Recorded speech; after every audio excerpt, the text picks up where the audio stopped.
Halo Mbak, saya mau bercerita tentang mantan suami dan keluarganya yang bejat.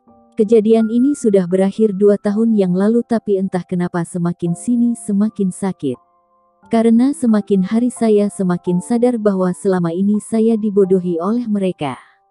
Kalaupun seseorang sadar akan cerita ini, biarlah. Biar mereka tahu bagaimana kelakuan mantan suami saya dan keluarganya. Karena saya tidak mampu menceritakan ini kepada siapapun. Saya menikahi mantan suami saya dengan uang japuik yang sangat besar.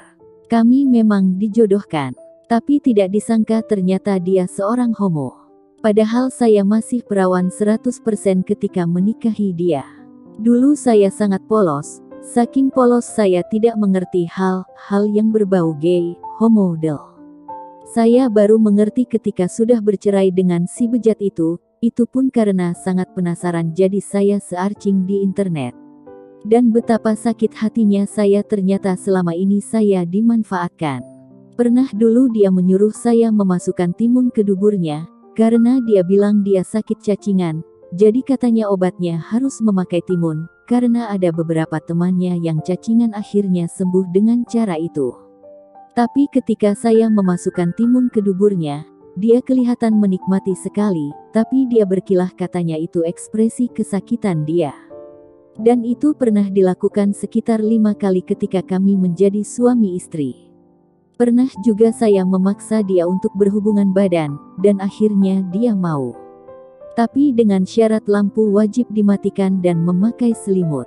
Saya menyetujuinya. Tapi yang jadi anehnya adalah dia masih memakai celana karena saya bisa merasakannya. Merasa curiga, saya langsung menyalakan lampu dan membuka selimut. Ternyata dia sedang memegang terong ungu yang besar. Saya tanya apa maksudnya dia melakukan itu kepada saya. Untung saja terongnya belum masuk ke daerah kewanitaan saya, karena waktu itu dia baru menggesek-gesekan ke kemaluan saya. Dia terlihat sangat kaget, lalu dia menangis dan menyimpuh di kaki saya. Dia beralasan bahwa dia tidak bisa berhubungan badan dengan saya karena dia impoten, lalu dia meminta maaf kepada saya. Tentu saja hati saya tergetar. Dia adalah suami saya. Tentu saja saya harus menerima kekurangannya. Akhirnya saya memaafkannya. Karena jujur bagi saya waktu itu hubungan badan bukanlah hal yang penting. Hubungan kami yang lain normal. Jujur dia adalah suami yang baik. Dia sering bantu saya beres rumah. Dia memasak, dia sangat periang dan sering membuat saya tertawa. Dia menafkahi uang kepada saya dengan sangat baik. Begitupun mertua saya, dia sangat menyayangi saya. Hubungan kami sangat baik di 8 bulan pertama pernikahan kami, walaupun tanpa hubungan fisik apapun. Tapi hubungan pernikahan kami semakin renggang di bulan ke-9 pernikahan kami. Masalahnya karena desakan orang tua dan keluarga saya yang mempertanyakan kenapa kita belum punya anak. Akhirnya hal itu membuat saya mencari dokter dan alternatif agar mantan suami saya mau berobat dan bisa sembuh. Tapi mantan suami saya sepertinya tidak suka dan tiba-tiba jadi sering marah. Padahal saya baru mengutarakan ide saja, belum dengan tindakannya. Karena hal itu mantan saya jadi jarang pulang. Kebetulan kami sudah diberikan rumah oleh mertua saya waktu itu. Saya jadi sangat menyesal dan membenci diri saya sendiri. Apa yang saya lakukan adalah hal bodoh dan egois, pikir saya waktu itu. Saya berpikir pasti mantan suami saya sangat malu dan putus asa. Sedangkan saya sebagai istrinya sangat egois. Akhirnya saya meminta maaf kepada mantan suami saya. Dan saya berjanji akan support dia dalam keadaan apapun. Akhirnya dia mau. 3 hari dari dia pulang ke rumah, saya tiba-tiba iseng ingin cek HP-nya. Saya sering cek HP dia, memang tidak pernah ada yang aneh-aneh selama ini. Hanya chat dia dengan beberapa teman lakinya saja. Tapi waktu itu ketika saya cek HP-nya ada chat dari Anton.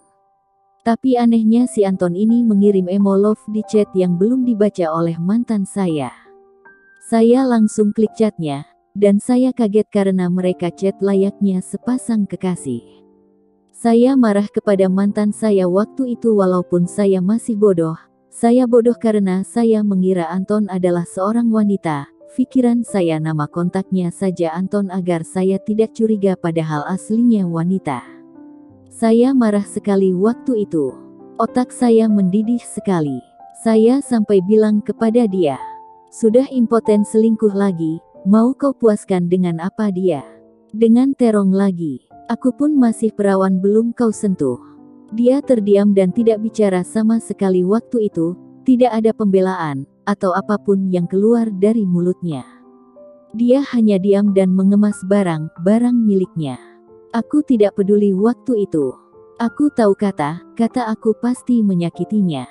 Tapi aku juga sakit. Setelah beres mengemas barang dia berpamitan kepadaku, lalu dia dengan santainya menolak cerai aku.